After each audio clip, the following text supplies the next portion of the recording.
மும்மூர்த்திகள் அப்படின்னு உலகத்தில் ஐயா வணக்கம். உலகத்திலேயே மும்மூர்த்திகள் அப்படின்னு 3 பேரை வச்சு உலகத்தை இயக்குறாங்க அப்படின்ற கருத்து எல்லாம் ஒரு சில தேவைப்படுது. சிவன் என்றும் நாராயணன் என்றும் பிரம்மா என்றும் சக்தி என்றும் லட்சுமி என்றும் சரஸ்வதி என்றும் விநாயகர் என்றும் முருகர் என்றும் ஐயனார் என்றும் கருப்பன் என்றும் இப்படி பல தெய்வங்களை சொல்கிறாங்களே, ஐயப்பன் என்றும் இப்படி சொல்கிறாங்களே, அது என்ன, இதில் எதுதான் கடவுளே, என்ன விபரம் அப்படின்னு கேட்குறீங்க. நல்ல கேள்விதான். இது அகஸ்தியர் சொல்லுவார், சக்தியும் பராபரமும் ஒன்றே தெய்வம், சகல உயிர் ஜீவனுக்கு அதுதான் ஆக்கி, இதை புத்தியினால் அறிந்தவர்கள் புண்ணியவர்கள் பூதளத்தில் கோடியில் ஒருத்தர் உண்டு, சுத்தியே அடைய வேண்டாம் சூட்டுமும் சுழியிலே மனதை வச்சால் மோட்சம் தானே என்று சொல்லி முன்காலத்திலேயே வள்ளல் பெருமானுக்கு முந்திய அகஸ்தியர் சொல்லியிருக்கிறார். அவருடைய கருத்து என்ன என்றால், கடவுள் ஒருவரே, ஒரு உடம்பில் ஒரு உயிர் தான் இருக்க முடியும், 10 உயிர் 20 உயிர் ஒரு உடம்புல இருக்காது. இதை நாமளே சிந்தித்து பார்த்தோம்னா நமக்கே புரியும். வள்ளுவர் பெருந்தகை சொன்ன மாதிரி, எப்பொருள் யார் யார் கேட்பினும் அப்பொருள் மெய்ப்பொருள் காண்பதறிவு. நாம் சிந்திக்கிறோம். அப்போ நமக்கு தான் ஈஸ்வரன் அந்த உலகத்தை படைச்சாருன்னு சொல்கிறோம். நம்ம இந்து மதத்தில் ஒரு கதை வரும். இதெல்லாம் படித்து ஆராய்ச்சி பண்ணாதான் ஒரு விளக்கம் பெற முடியும். ஒவ்வொரு மனிதனும் முன்மையிலேயே போய் அடி வைக்கும் போதே இதுதான்னு நம்ம முடிவு பண்ணக்கூடாது. போய் கடைசி வரைக்கும் பார்க்கணும். உணத்தண்ணியில் ஆழம் கண்டுபிடிக்க முடியாது. அடித்தண்ணி வெள்ளம் வரும்போது தான் ஆழங்களோட தண்ணி வரும்போது புரியும். அதனால் எல்லாவற்றையும் பார்த்து படித்து உணர்ந்து நம்ம அறிவுக்கு கொஞ்சம் தெளிவுபடும்போது தான் அந்த இறைவனுடைய விளக்கம் நமக்கு புரியும். பொதுவாக நம்ம இந்து மதத்தில் வைஷ்ணவ புராணத்தில் என்ன சொல்லுவோம் அப்படின்னாக்கா, பிரபஞ்ச உற்பத்தின் போது அண்டசராசரம் பூரா தண்ணீர் கடல் மயமாக இருந்தது. அதில் ஒரு ஆளிலை மிதந்தது. அதில் ஒரு குழந்தை படுத்திருந்தது. அதன் தொப்பில் வழியாக ஒரு நானா தண்டின் வழியாக தாமரை மலர் மலர்ந்தது. அதில் பிரம்மா தோன்றினார். பிரம்ம வைசிய சத்திரிய சூத்திரிய என்று சொல்லக்கூடிய 4 வர்ணத்தை சேர்ந்த மக்களும் அந்த பிரம்மாவனுடைய உடம்புல இருந்தால் பிரம்மாவால் படைக்கப்பட்டவர்கள் வரும் வைஷ்ணவ புராணத்தில். அதுவே சக்தி புராணம்னு வரும். அதுவும் நம்ம இந்து மாற்றம்தான். அண்டசராசரம் பூரா அக்கினிமயமாக இருந்தது. அன்னை ஆதிபராசக்தி பூமிக்கும் ஆகாயத்துக்குமாக தோன்றினாள். இந்த உலகத்தில் ஜீவர்களை படைக்க வேண்டும் என்பதற்காக, தனக்கு ஒரு ஆண் துணை வேண்டும் என்பதற்காக ஒரு உருவத்தை உருவாக்குகிறார். அவர் தான் விநாயகர். முதல் தோன்றியவர். அவர் அம்மா என்று சொல்லிவிட்டதால், நீ மகனாகிவிட்டாய், உனக்கு உலக உறுப்பினருக்கு பயன்படாது என்று சொல்லி தன்னுடைய நெற்றிக்கண்ணால் விநாயகரை எரித்து விட்டார்கள். திரும்ப உற்பணம் பண்ணும்போது மகாவிஷ்ணு வருகிறார். கங்கான்னு வராரு. அவரையும் அந்த அம்மா எரிச்சிடுறாங்க. 3வது தான் சிவபெருமான் வராரு. பெண்ணே என்று வராரு. அவரை புருஷனாக ஏற்றுக்கொள்கிறாங்க. ஏற்றுக்கொண்ட பிறகு இந்த விளக்கத்தை சிவபெருமானிடம் சொல்கிறாங்க. சரி, அப்போ அவர்களையும் எழுப்புங்க அப்படின்றாங்க. திரும்ப அவர்களையும் எழுப்புறாங்க. அப்படி உனக்கு நான் துணையாக இருந்து இந்த உலகம் உற்பணம் செய்ய வேண்டுமையானால் அந்த நெற்றிக்கண் எனக்கு வேணும்னு கேட்குறாரு. சிவன் கேட்குறாரு. இந்த அம்மா சரி, அப்போது தான் சக்தியிடம் இருந்த நெற்றிக்கண்ணு தான் சிவபெருமானுக்கு வந்ததாக நம்ம சைவ புராணத்தில் வருது. சைவ புராணத்தில் அது அப்படி.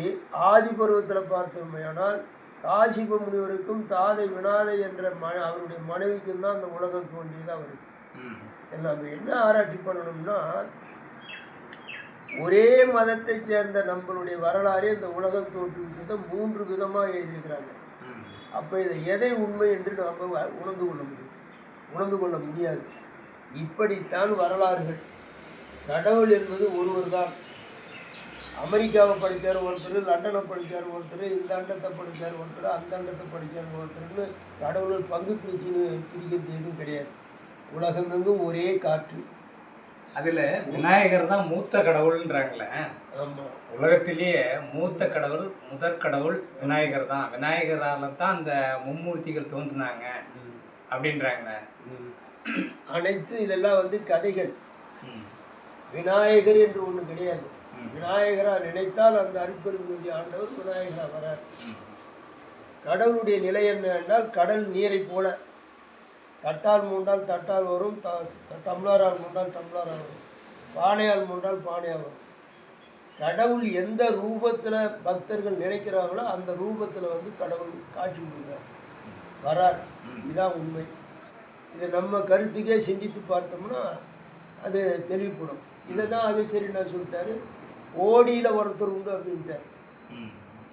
சக்தி வேறு சிவம் வேறு என்று கூட சொல்லலாம் அகசியர். சக்தியும் பராபரமும் ஒன்றே தெய்வம். அது ஆணும் கிடையாது பெண்ணும் கிடையாது. இதைத்தான் பிற்காலத்தில் வள்ளற் பெருமான் அழுத்தமாக பரவெளியை கடந்து சிவவெளியை கடந்து துரிய வெளியை கடந்து விண்வெளியை கடந்து ஜோதி வெளியில் சென்று பார்க்கும்போது அந்த ஜோதியிலிருந்து வரக்கூடியது தான் அத்தனை ஜீவாத்மாக்களுக்கும் தேவர்களுக்குள்ளும் இருந்து இயக்குதுன்றதை வள்ளற் பெருமான் சொல்கிறார். இதை சிந்தித்து பார்க்கும்போது எங்களை மாதிரி உள்ளவங்களுக்கு அதை அழுத்தமாக நாங்கள் நம்புகிறோம். அதே நேரத்தில் மக்கள் எல்லோருமே இதை நம்புவார்களா என்றால் நம்ப மாட்டார்கள். காரணம் என்னன்னா அதிலேயே ஊறி விட்டவர்கள். திடீரென்று மாற்றம் அடையணும்னா அது அடையாது. இதைத்தான் அப்பயே சொல்லிட்டார் அகஸ்தியர். சத்தியும் பராபரம் ஒன்றே தெய்வம் சகல ஜீவனுக்கு இதுதான் ஆச்சு. இதை புத்தியினால் அறிந்தவர்கள் புண்ணியவர்கள். அந்த இடத்த நம்ம எப்படி வேணாலும் யோசனை பண்ணிக்கலாம். தவம் செய்தவர்கள், முதிர்ந்தவர்கள், தெளிவடைந்தவர்கள், இப்படி பல விதத்தை அந்த வார்த்தையை நம்ம எடுத்துக்கலாம். அப்படி சிந்தித்து பார்த்து உணரும் போது அவங்களுக்கு மட்டும்தான் அது விளங்கும். இப்போ நாங்கள் சன்மார்க்கம்னு வள்ளற் பெருமான் கொள்கையை பார்க்கும்போது அடியன் கூட முருகரை முதல்ல வணங்கினேன். சமயத்தில் இருக்கிற வரைக்கும் இந்த விவரம் தெரியாது. சன்மார்க்கம் என்று போன பிறகு அல்பாவை கையில் எடுத்த பிறகு வள்ளற் பெருமானுடைய வார்த்தைகளை தெளிவு கொடுப்போது பார்க்கும்போது எனக்கு அது மனுஷனை உண்மையாக பட்டு போச்சு. அன்றையிலேருந்து இன்றைய வரைக்கும் வள்ளற் பெருமான் சொன்னது போல அப்பா நான் வேண்டுதல் கேட்டு அருள் புரிதல் வேண்டும், ஆறுயிர்களுக்கெல்லாம் நான் அன்பு செய்ய வேண்டும், எப்பாரும் எப்பதமும் எங்கனும் நான் சென்று எந்த நினைத அருட்புகளை ஏம்பிடல் வேண்டும்னு கேட்குறாரு. இந்த உலகத்தில் எந்த இடத்துக்கு சென்றாலும் அந்த மக்களுக்கு தக்கவாறு உங்களுடைய அருளையும் உங்களுடைய சக்தியையும் உங்களுடைய ஆற்றலையும் உங்களுடைய நிலைமையை நான் எடுத்து சொல்லக்கூடிய பேசக்கூடிய அனுபவிக்கக்கூடிய எனக்கு ஒரு ஆற்றலை கொடுங்க அப்படின்னு வள்ளற் பெருமான் வரம் கேட்குறாரு இறைவனுக்கு. அதை போல் எந்த ஒரு ரூபத்திலேயோ மக்களுக்கு அந்த இறைவனுடைய சிந்தனையை உருவாக்க வேண்டும். அப்படின்னும் போது அவர்களுக்கு தக்கவாறு சில வகையில் வந்து நம்ம விட்டு கொடுத்து போகிறோம். கூட வந்து சங்கரலிங்க சாமி வச்சு கூட வணங்குறேன்.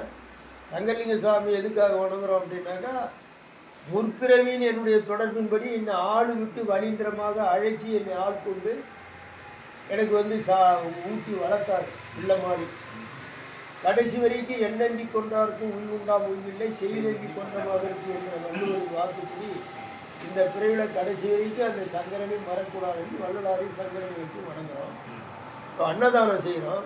எங்கள் கூட இருக்கிறவர் முக்கியஸ்வரி இதை ஆரம்பிக்கிறவர் சிவசக்தி செல்வம்னு சிவனடியார். அவர் அன்னபூர்ணி தாயை வச்சிருக்கிறாரு. இப்போ நான் அன்னபூர்ணியும் பூஜை பண்ணுறேன், வணங்குறோம். அதனால் தவறு கிடையாது. ஆனால் உள்ள கருத்தில் வந்து இந்த மக்கள் செய்கிறது பூரா ஏற்றுக்கோமானாக்கா எனக்கு ஏற்றுக்கொள்ளாது.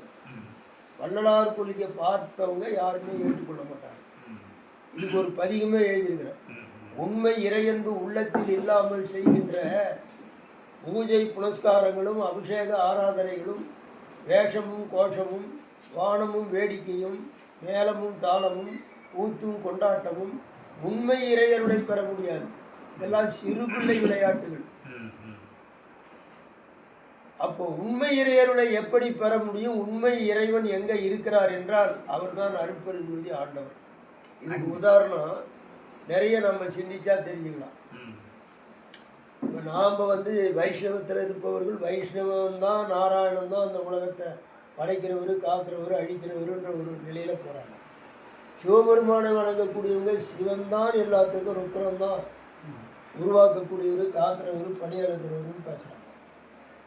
கௌமாரர்கள் எடுத்துனாக்கா முருகர் தான் தமிழ் கடவுள் ஞான கடவுள் அப்படின்னு போட்டுறாங்க.